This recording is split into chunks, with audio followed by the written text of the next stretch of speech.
So కానీ ఎంత దారుణం, మాజీ ప్రధాని దేవగౌడ గారి మనవడు ప్రజ్వల్ రేవಣ್ణ ఎంపీగా కూడా చేస్తున్నారు. ఆయన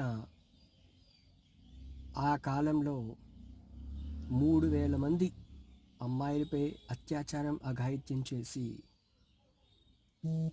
ఇప్పుడే నిన్న కోర్టు ద్వారా, గౌరవ కోర్టు ద్వారా ఆయనకి శిక్ష ఖరారైంది. ఎంపీగా కూడా చేస్తున్నారు. ఇది న్యాయ వ్యవస్థ యొక్క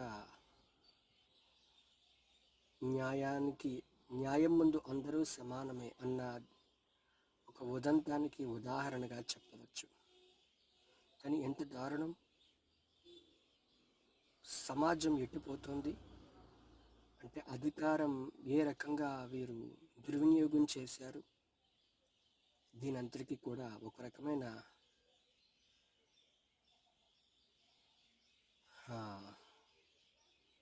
ఇదంతా కూడా భరించరాని, సహించరాని తప్పుగా మన భారతదేశ సంస్కృతి పరిగణించాలి. జై హింద్, జై భారత్.